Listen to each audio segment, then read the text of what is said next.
Hello दोस्तों, स्वागत है हमारे चैनल यूथ इंस्पायर्ड में। मैं हूं भरत नेगी।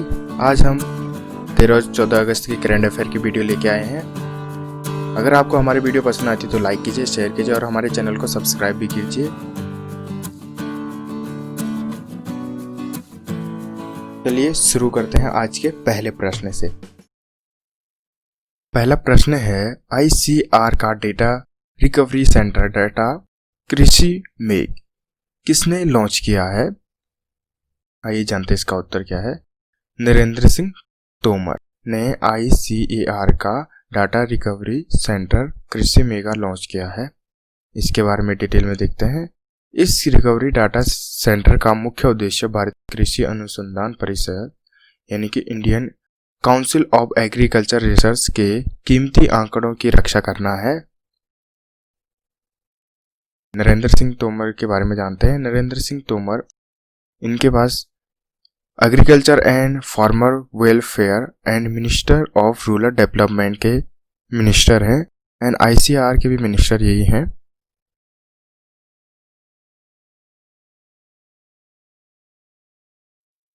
नेक्स्ट क्वेश्चन है, कनेक्टिंग कम्युनिकेटिंग चेंजिंग पुस्तक का विमोचन किसने किया? उत्तर है प्रकाश जावड़ेकर। जानते हैं प्रकाश जावड़ेकर के बारे में। वर्तमान केंद्रीय सूचना प्रसार मंत्री जन union information and broadcasting minister Prakash Javadekar ने वेंकैया नायडू के 3 साल के कार्यक्रम पर आधारित कनेक्टिंग कम्युनिकेटिंग चेंजिंग नामक पुस्तक का विमोचन किया है। वेंकैया नायडू करंट टाइम में हमारे देश के वाइस प्रेसिडेंट हैं और ये राज्यसभा के चेयरमैन भी हैं।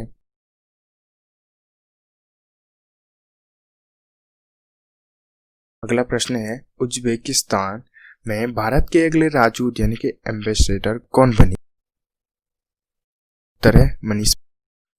विदेश मंत्रालय के वर्तमान संयुक्त सचिव मनीष प्रभा ज्वाइंट सेक्रेटरी को उज्बेकिस्तान के भारत का अगला नया राजदूत यानी कि एम्बेसडर नियुक्त किया गया। मनीष प्रताप 1993 बैच के IFS अधिकारी हैं यानी कि इंडियन फॉरेन सर्विस।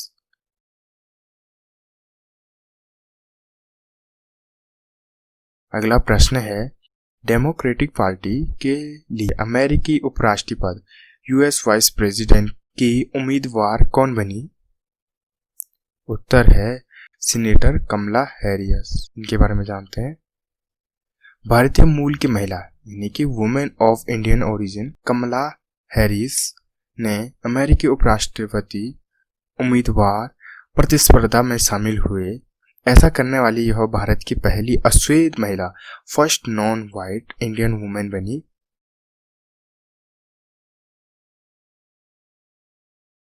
पांचवा प्रश्न, मशहूर शख्सियत राहत इंदौरी जिनका हाल ही में निधन हो गया, उनका संबंध किस क्षेत्र से था? उत्तर है राहत इंदौरी एक प्रसिद्ध उर्दू कवि और गीतकार थे। राहत इंदौरी ने अपने करियर की शुरुआत साइन बोर्ड पेंटर के रूप में की, फिर वह उर्दू के प्रोफेसर बने।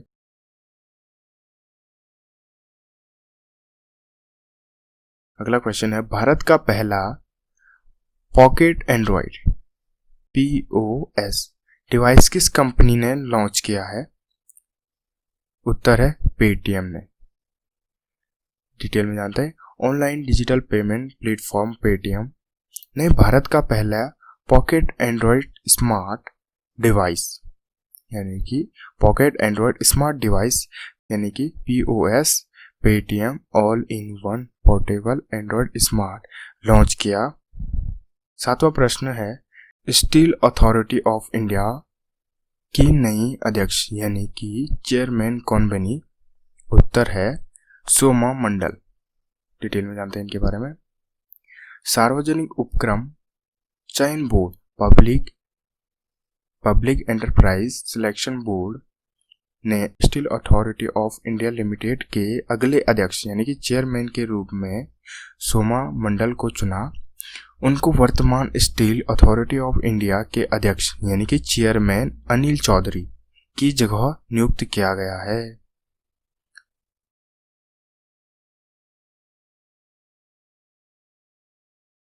अगला क्वेश्चन है ICRIER के नए अध्यक्ष यानी कि चेयरमैन कौन बने? प्रमोद भसीन। डिटेल में जानते हैं।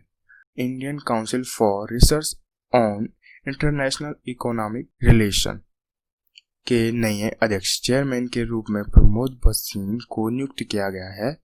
प्रमोद भसीन वर्तमान में Indian council for research on international economic के अध्यक्ष ईश्वर जस आहलुवालिया की जगह लेंगे।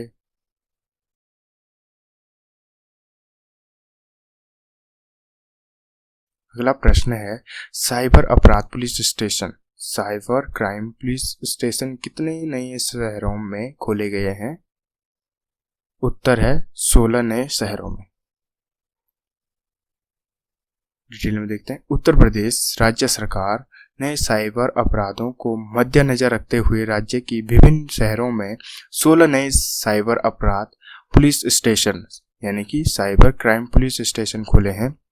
राज्य सरकार ने मुरादाबाद, बस्ती, गोंडा, गोरखपुर फर्स्ट, झांसी, कानपुर, अयोध्या, सहारनपुर, आगरा, अलीगढ़, प्रयागराज, चित्रकूट, बरेली, आजमगढ़, मिर्जापुर और वाराणसी जिलों में 16 नए साइबर पुलिस स्टेशन खोले हैं। अगला प्रश्न है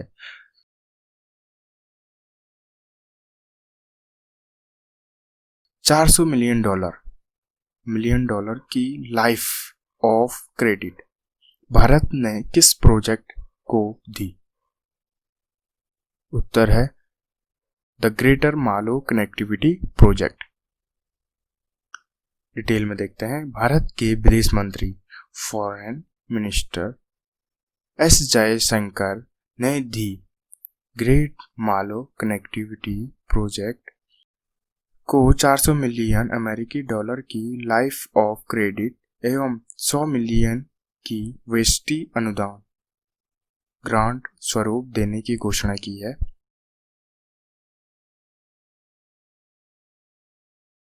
ग्यारहवां प्रश्न है इंडिया @75 सुमित मिशन यानी कि इंडिया @75 सुमित मिशन 2022 का आयोजन किसने किया? उत्तर है नितिन गडकरी जी ने वीडियो कॉन्फ्रेंस के माध्यम से भारतीय उद्योग परिसंघ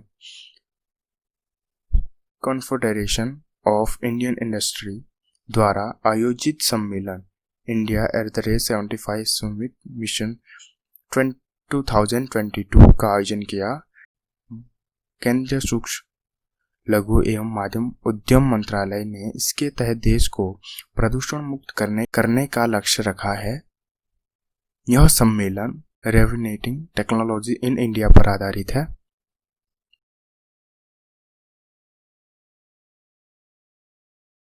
अगला प्रश्न है रिलायंस फाउंडेशन ने कौन सा प्रोग्राम लॉन्च किया है? उत्तर है VGDP वुमेन कनेक्ट चैलेंजेस। इसके बारे में देखते हैं जी। रिलायंस फाउंडेशन ने US agency for international development के साथ मिलकर VGDP women connect challenge programme launch किया है।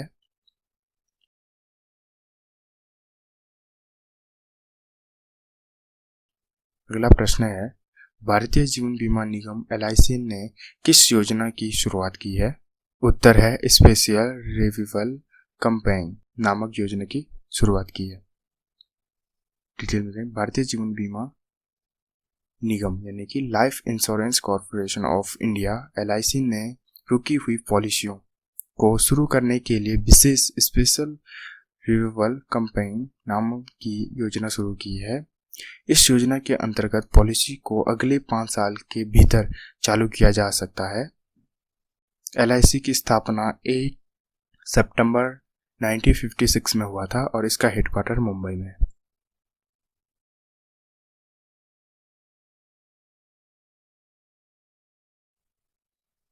14वां प्रश्न है, आरबीआई गवर्नर ने धोखाधड़ी को रोकने के लिए किस सुविधा की शुरुआत की है? उत्तर है पॉजिटिव पे सुविधा की शुरुआत की है। डिटेल में देखते हैं। RBI reserve bank of India के वर्तमान गवर्नर शशिकांत दास ने चेक लेन देन के अंतर्गत होने वाली धोखाधड़ी को रोकने के उद्देश्य से पॉजिटिव पे पहल की शुरुआत की है। इस प्रणाली के तहत ग्राहक लाभार्थी को चेक सौंपने से पहले उसकी तस्वीर क्लिक करके बैंक के मोबाइल एप्लीकेशन पर अपलोड करना अनिवार्य होगा। इसके शुरुआती दौर में 50,000 तक की सीमा रखी गई है, जो कि 20% लेन देन और 80% मूल्य से कवर होगी। आरबीआई यानी कि रिजर्व बैंक ऑफ इंडिया की स्थापना 1 अप्रैल 1935 को reserve bank of India act के तहत की गई थी। इसका 1 जनवरी 1949 को राष्ट्रीयकरण किया गया। अगला प्रश्न है, विश्व अंगदान दिवस कब मनाया जाता है? उत्तर है 13 अगस्त को। डिटेल में देखते हैं इसमें क्या क्या है। अंगदान की जरूरत के बारे में लोगों को जागरूक करना, पूरे देश में अंगदान के संदेश को फैलाना, अंगदान करने के बारे में लोगों की हिचकिचाहट को हटाना, अंगदाता का आभार प्रकट करना, अपने जीवन में अंगदान करने के लिए और लोगों को प्रोत्साहित करना। विश्व का पहला अंगदान दिवस 2005 में मनाया गया था। 2010 में ministry of health and family welfare of India द्वारा भारत में पहली बार अंगदान दिवस मनाया गया। 16वां प्रश्न है, भारतीय तटों की रक्षा एवं निगरानी के लिए हाल ही में सार्थक को लॉन्च किया गया। सार्थक का निर्माण किस शिपयार्ड पर किया गया है? उत्तर है सार्थक को गोवा शिपयार्ड लिमिटेड द्वारा स्वदेशी रूप से डिजाइन और निर्मित किया गया है। डिटेल में देखते हैं। यह जहाज अत्यंत आधुनिक नेविगेशन, संचार उपकरण एवं सैमसंग मशीनरी से सुसज्जित है। इस जहाज को ट्विन इंजन हेलीकॉप्टर, 4 उच्च गति वाली नावों को ले जाने लायक रूप में डिजाइन किया गया है।